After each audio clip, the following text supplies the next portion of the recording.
Hi class, I wish I had got this up earlier, so I apologize for that. Learning how to do APA citation is important for so many reasons. I just went through this with my HSB class that I teach here at PCI in the classroom. We had done a documentary report and I had them citing all of the references, including the documentary. And it was done early so that we could practice the use of in-text citation and the reference list. And it's so important to avoid plagiarism. That's the big thing, is stating where you get the information.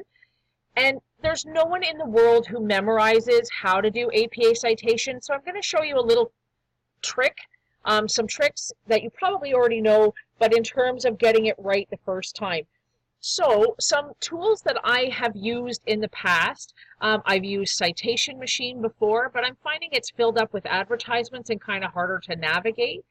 I use this consistently. It's not a generator. It's simply a guideline so that you can check to make sure that you're doing the right thing. One of the key things that I wanted to show you, I know some of you indicated you're not a big fan of Google Docs, and I know that Microsoft Word also has a citation generator within it. But I wanted to quickly show you what I've been working with my students to do. So the assignment that you were working on was to create citations for one of the following topics. And so in Google Docs, you actually have Google extension apps. So in add-ons, you can actually go to Get Add-ons, and it has a list of things that you can actually add into your Google Docs. And one of the ones that I would highly recommend is EasyBib. When you go over it, you'll see something that looks like this, get it for free. I've already added it, so that's why mine says manage. But if you add that, when you go back into add-ons, it will add itself to here, and you can actually manage your own bibliography within your report. So anytime you use a source, you can just put it in here. And the thing I like about it is that I need to choose specifically APA citation. It's got all of the different styles that you might need to use. In my courses, I only use MLA in English and APA in my Soc-Psych Anthro courses. So choosing APA, just making sure, and you have three options, which are very common options now for doing research: a book, a journal article, and a website. So I'm going to quickly start with a website, because this is what might be most familiar to you, and then I'll get into doing a journal. So I'm going to look at teen pregnancy. That was the topic out of the list that I chose, and it's interesting to look here. In 2013, teen pregnancy was on the rise, but I wanted something a little bit more recent, and it was interesting to see in 2016 that teen pregnancy rates were falling. So something has happened in those 3 years that the rates of teenagers having children has decreased. All right, so all I need for this article, say I want to use this one or I want to cite this one, all I need right now is the URL. So within this, I can click, I'm on APA, I'm going to click on website, and I'm going to paste it.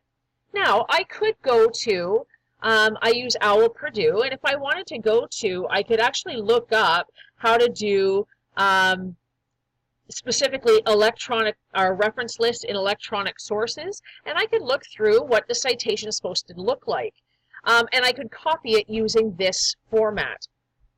So it's easy enough to do that it should look like this at the end of it for APA citation for a web page, but the reason that I like the citation generator is that it does all the formatting for me. So I'm going to search for that article that I just found. This is it from Global News, and I'm going to select that. It's actually going to create it for me. Now here's the cool thing that I love about EasyBib, is that I can add bibliography to doc, and it's going to format it exactly the way that it should be. So in APA citation, it's a references list. The hyperlink isn't taken out. Sometimes if I click here and then hit enter, it's going to bring that hyperlink back. You've got to make sure that the underline in the blue font is gone and that it's indented. Every second line after that first line is indented. Okay? So now that I've got that, the other thing that you were asked to do was to find a article from a journal access point And so you were also asked to find a peer-reviewed or peer-edited, and these actually are, and you can find that within the explanation within the activity 5. Okay, so up above where all that information is. So here's some more citation references. There's EasyBib. You can do it as an external source, but I'm showing you within Google Docs. So I'm going to go with the first one I found. Now here's the key thing. I could look for the URL for the website. However, I'm in a journal, so it's a little bit different.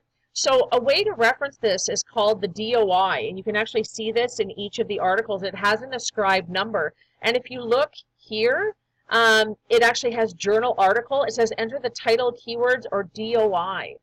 So when I go back here, I'm going to copy that and paste it in. And there it is right there. And it's all formatted for me. Yep, that's it. And then I'm going to put this one in. Now here's another key thing that I want you to pay attention. Every second line is indented. The hyperlink is gone.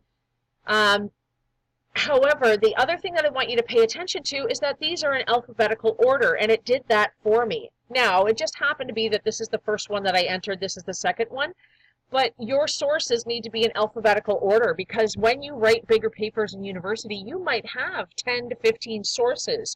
And so when you're looking for those sources in your reference list, alphabetical order helps the reader find them quickly. So those are some key things that I want you to think about when you're doing APA citation. There's a number of different sources that you can use to make sure that you have the correct format, but it's just a matter of checking those. So good luck, and email me any questions that you have.